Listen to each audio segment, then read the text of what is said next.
অবশেষে সেঞ্চুরি পেলেন বাবর আজম। গতকাল শ্রীলঙ্কার বিপক্ষে 3 ম্যাচ সিরিজের দ্বিতীয় ওয়ানডেতে 102 রান অপরাজিত ইনিংস খেলেন পাকিস্তানের এই সাবেক অধিনায়ক। আন্তর্জাতিক ক্রিকেটের 3 সংস্করণ মিলিয়ে 83 ইনিংস অপেক্ষার পর গতকাল সেঞ্চুরি পেয়েছেন বাবর আজম। দিনের হিসাবে এটি 807 দিন পর এই সেঞ্চুরি বেশ কয়েকটি নতুন কীর্তি করেছেন এই ব্যাটসম্যান।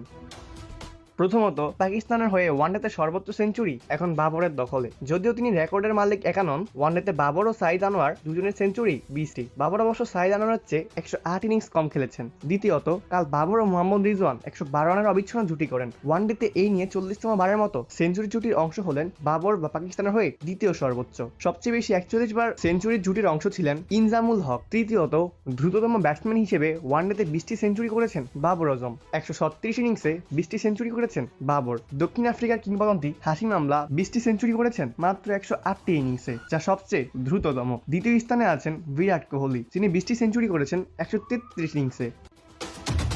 পাকিস্তানের মাটিতে এটি বাবর আজমের 8ম ওয়ানডে সেঞ্চুরি। এটি পাকিস্তানের মাটিতে পাকিস্তানের সর্বোচ্চ সেঞ্চুরি রেকর্ড। 7টি সেঞ্চুরি আছে মোহাম্মদ ইউসুফের। 3 সংস্করণ মিলিয়ে বাবরের সেঞ্চুরি এখন 32টি। পাকিস্তানের হয়ে যা চতুর্থ সর্বোচ্চ। 41টি সেঞ্চুরি নিয়ে তালিকায় শীর্ষে আছেন ইউনুস খান। অপূর্ব দাস, প্লেবাস নিউজ।